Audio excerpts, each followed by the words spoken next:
أشهد أن لا إله إلا الله.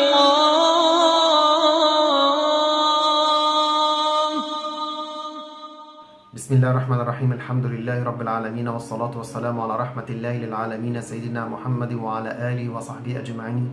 سبحانك لا علم لنا إلا ما علمتنا إنك أنت العليم الحكيم. نتواصل اليوم في الحلقة الأخيرة عن السحر. السحر كما جاء في اللغة العربية هو كل أمر مخفي، إذا فهو السحر غيب. وذكر القرآن الكريم نوعين من السحر، هو سحر حسي وسحر تخيلي.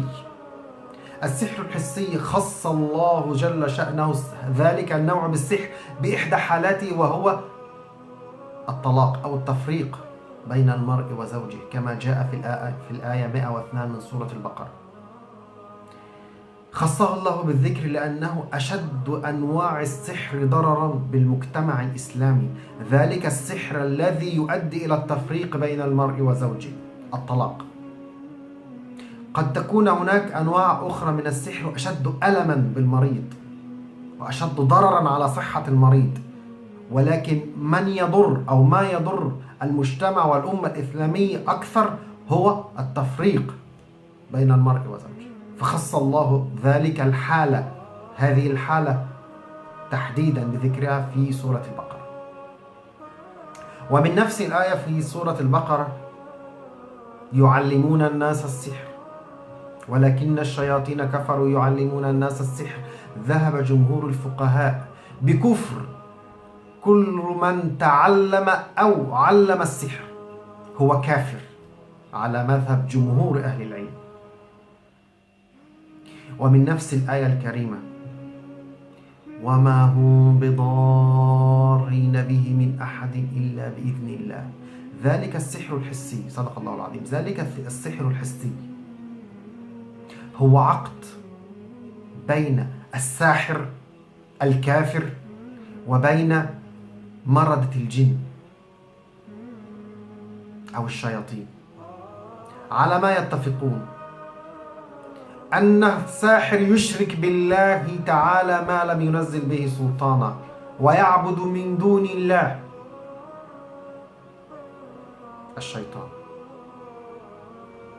ذلك ما يدفع الساحر للجان، في مقابل ذلك يفعل الجان ما يضر به الإنسان من وقوع طلاق أو تغيير في السلوك أو العدوانية في بعض الحالات، والاضطرابات الذهنية والنسيان والشعور بالوحدة والاكتئاب وما إلى ذلك من الأمراض، حتى تأتي إلى الأمراض العضوية من آلام في البطن والظهر وعدم الحركة وتيبس في بعض العضلات إلى كل ذلك.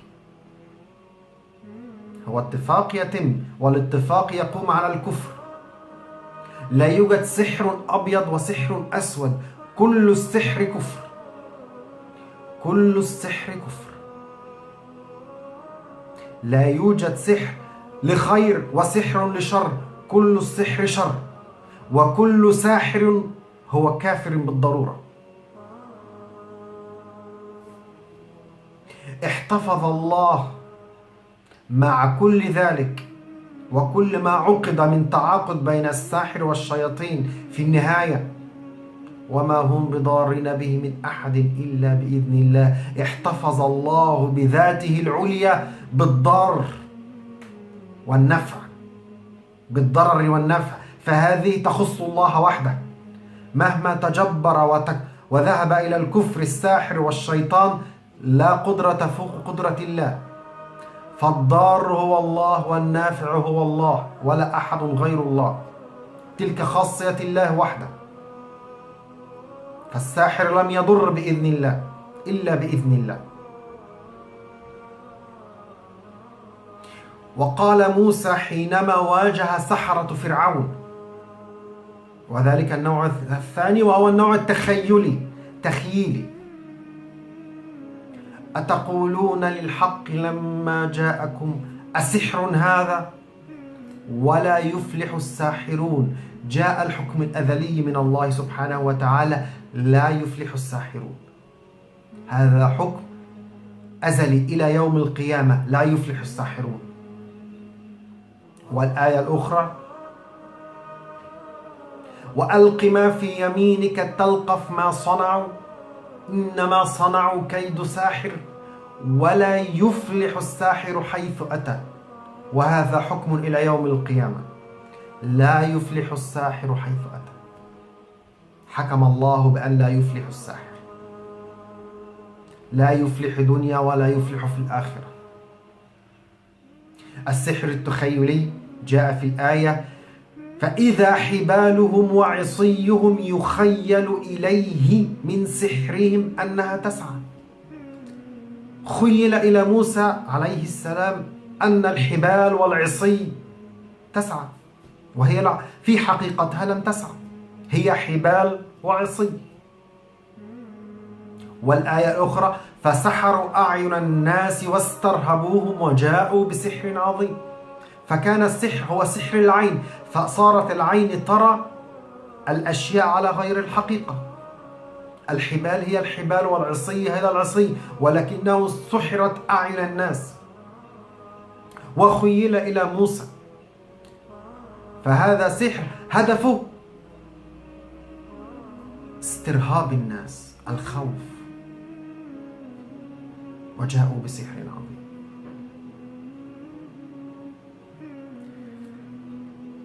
هذا ما جاء إلى موسى من السحرة. ويقول أحد المفسرون أن اجتمع من السحرة ما يساوي 70,000 ساحر في مواجهة موسى عليه السلام،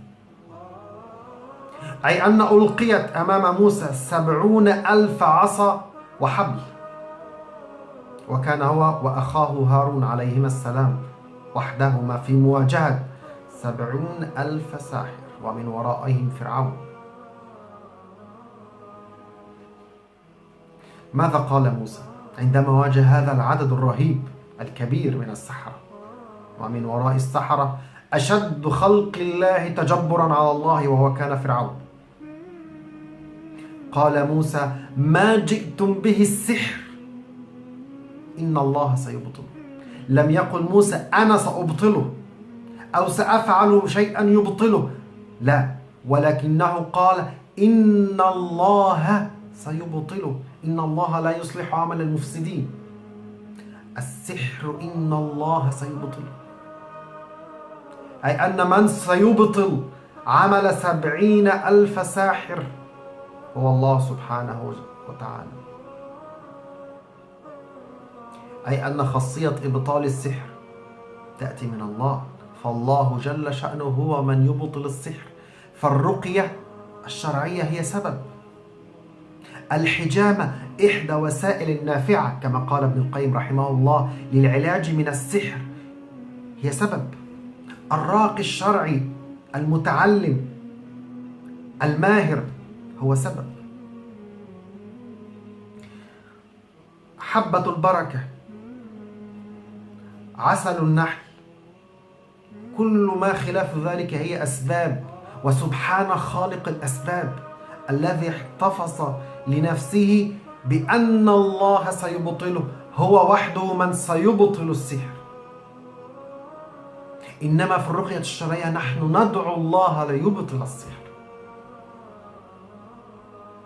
لا يمكن أن يدعي راقي مهما كانت قوته ومهارته أنه سيبطل، هذا كذب. لا يبطل السحر إلا الله. إنما في الرقية الشرعية نحن نقرأ القرآن ونعقد النية أن الله سيبطل السحر، والله سميع قريب، وندعو الله أن يستجيب. إنما يتقبل الله من المتقين. أما عن الساحر فهو خسران في الدنيا والآخرة، فبعدد من آلمهم ونغص عليهم معيشتهم حتى ضاقت بهم الدنيا بما رحبت، ضيق الله على كل ساحر في الدنيا والآخرة، وأذاق الله ألم السحر للساحر، وجعل عاقبة الساحر خسرانا، وأحصى الله السحرة وأعوانهم عددا، وقتلهم بددا، ولا يبقي منهم أحدا، فإنهم لا يعجزون الله أبدا.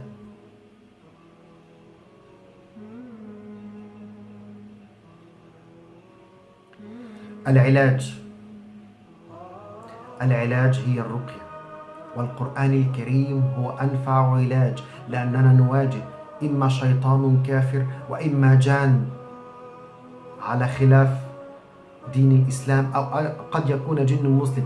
الجميع عندما يسمع القرآن وندعو الله بإبطال السحر تنفع إن شاء الله. أعراض السحر حتى لا تلتبس الأعراض العضوية والأعراض النفسية بأعراض السحر، فلكل أعراض. عندما يأتي إلينا ويقول أنه يشك أن لديه سحر في البطن، نقول: هل ذهبت إلى الطبيب وقمت بالتحاليل اللازمة حتى نتأكد أنه ليس لديك أي أمراض عضوية؟ أغلب الحالات تقول: ذهبنا وقمنا بجميع التحاليل اللازمة وكل شيء عضويا سليم، ولكن شيء ما ينغص عليه حياته، شيء ما قد يكون ألم في البطن على فترات، أو قلق أو اكتئاب، أو يحس أن شخص ما قريب منه ولا يوجد أحد، أو يرى أشياء لا يراها سواه، أو يسمع أشياء لا يسمعها غيره. كل ذلك قد تكون أعراض وليس بالضرورة أن تكون سحر. هذا ينبغي التأكد أنها سحر، وللتأكد يجب القراءة من القرآن الكريم حتى نستيقن ونتبين أنه بالفعل تحت مرض السحر.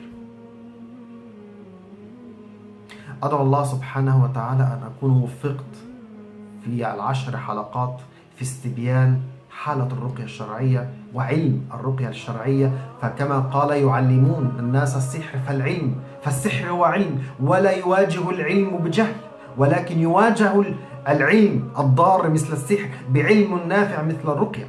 إذا العلم لابد أن يواجهه علم.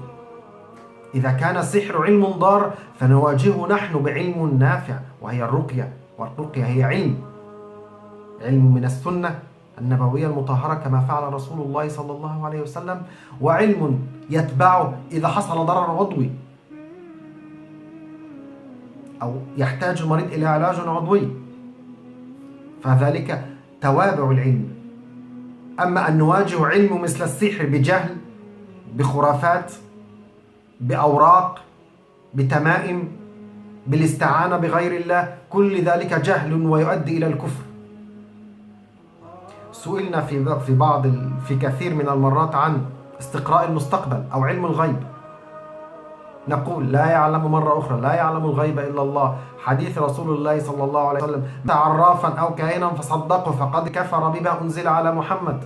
العراف هو من يدعي معرفة الغيب قد يكون ما تدخرون في بيوتكم كما ذكر في عيسى بن مريم عليه السلام: أنا لا أعلم ماذا يوجد في بيوتكم، فإذا ادعيت أنني أعلم ما يوجد في بيوتكم فأنا إذن عراف، وهو كافر. لا يعلم الغيب إلا الله. الكاهن من يتكهن بالمستقبل: في خلال شهر ستحصل على أموال كثيرة. من أين له علم الغيب؟ لا يعلم المستقبل ولا الغيب إلا الله، فقد كفر بما أنزل على محمد. من ذهب إلى عرافا أو كاهنا فصدق فقد كفر بما أنزل على محمد، لأنك إذا صدقت عرافا أو كاهنا بمعرفة الغيب فقد كفرت بكل ما أنزل على محمد بأنه لا يعلم الغيب إلا الله سبحانه وتعالى. أقول قولي هذا وأستغفر الله العظيم لي ولكم. اللهم اشف أمراضنا وأمراض المسلمين.